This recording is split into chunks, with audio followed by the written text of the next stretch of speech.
President Trump has halted funding of the World Health Organization until a review can be conducted of its pandemic response. That as the president is under increasing fire for his own response. Closer to home, some taxpayers start getting their stimulus checks as small businesses struggle to get promised government aid. Here to talk about it all are Representative Jan Schakowsky, a Democrat who represents the 9th Congressional District, which includes parts of Chicago's north side and northern suburbs. She serves as Senior Chief Deputy Whip, one of the top leadership positions in the House. And Representative Adam Kinzinger, a Republican who represents Illinois' 16th Congressional District, which spans from the Wisconsin border down through the far western suburbs and around to Indiana. Representatives, welcome back to Chicago Tonight, both of you. Thanks for joining us. Thank you. So, Representative Kinzinger, let's start with you, please. The president has halted funds to the World Health Organization until a review can be done. What's your reaction to that move? Well, I think we have to put it in context. First off, it's a 60 or 90-day halt. Most of the money's already been given to the WHO that we've allocated. But I do think there has to be some accountability when it comes to the reaction. We know that basically at the end of December, for instance, Taiwan told the WHO that this has human-to-human transmission, despite a week later, the WHO saying they have no evidence of that, things like praising China. And so I think, holding this and using our money as leverage to get answers to what we need to do is one of the benefits of us being involved in these organizations. So, yes, long term, the WHO plays a very important role. But I think on the short term, using this as leverage to get answers to real questions that we have, I think is important and the right thing to do. Representative Schakowsky, what are your thoughts on halting funding at a time like this? First of all, I think that response is ironic because if anybody needs to be held accountable for the long delay in really getting the United States to act appropriately, and in fact, it really isn't. I'm still getting calls lacking various nursing homes, et cetera, lacking the protective gear that they need, that we really aren't, the president's already talking about opening the government at a time when we haven't really done massive testing. We don't know the scope of the problem that we have here. Look, we are part of this world. And in fact, when you find that there's coronavirus anywhere in the world, then we can be vulnerable. So we need to be part of that institution. And I am just hoping that very soon we're going to rejoin. But for the president to point fingers at anyone right now is just shocking to me. Representative Kinzinger, there's been, some back and forth based on what the president has said this week about who has total authority over the states with regards to relaxing stay-at-home orders and reopening the economy. How do you see it? Who is it up to? Oh, I think it's up to state governors. I obviously don't agree with what the president said on that. There's a lot of people both on one day supporting a strong federal government, on the other day supporting strong governors. I've always been consistent.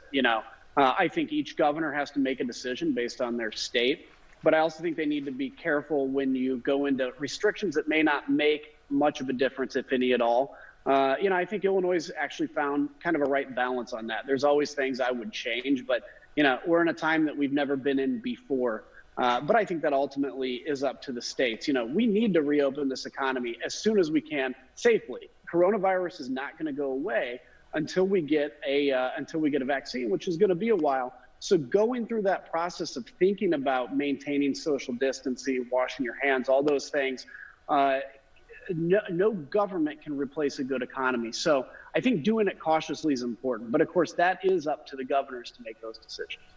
Representative Schakowsky, House Speaker Nancy Pelosi has said that the House is already working on another stimulus bill, CARES 2, the Coronavirus Aid, Relief, and Economic Security Act.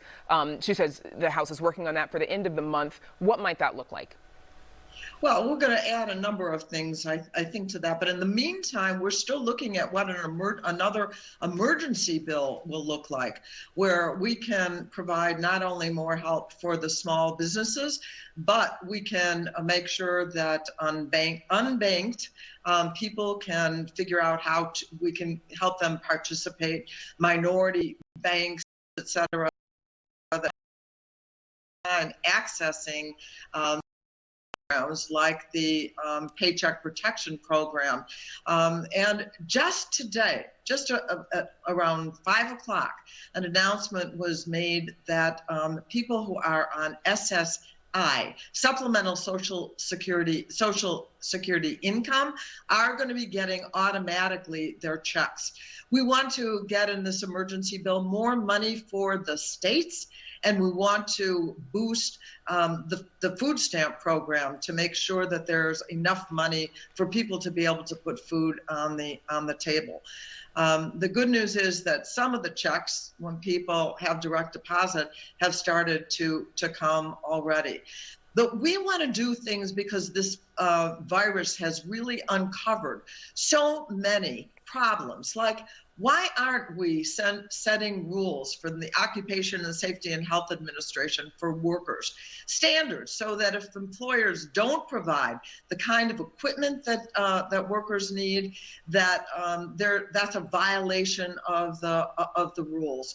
So we want to go beyond just the close parameters of the issues that we're dealing with now, and see how are we going to rebuild in a way that makes our country better and stronger in so many different ways. We want, for example, one of the things it's shown us is the digital divide.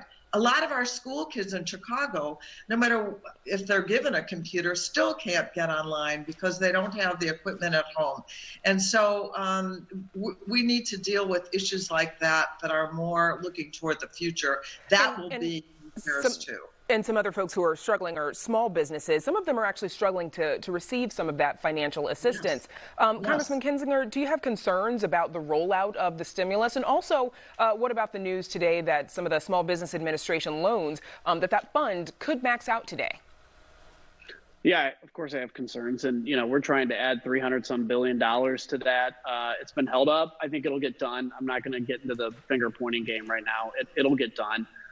Because obviously we're in a pretty tough time, and I think we need to do right and left. Let's quit, using these moments to take political shots all the time, and just get through this emergency. We know everybody needs to be treated fairly, whether you live in the city of Chicago or you live in a tiny rural town in my district. We also have a digital concern out there as well with rural broadband. So getting all this stuff is done. But in terms of, fundamentally remaking the economy and some of these big arguments that we've had between us for 100 years, or really since the beginning of the Union, we can do that. We should do that. That's fine. But an emergency is not the time to do it. Right now, it's making sure that people survive, that we get through this, do a better job of PPE, a better job of testing, be set up for the next wave that's coming. And I think Jan and I would agree on all that stuff in the short term, and we can have our long-term debates at the proper time for sure.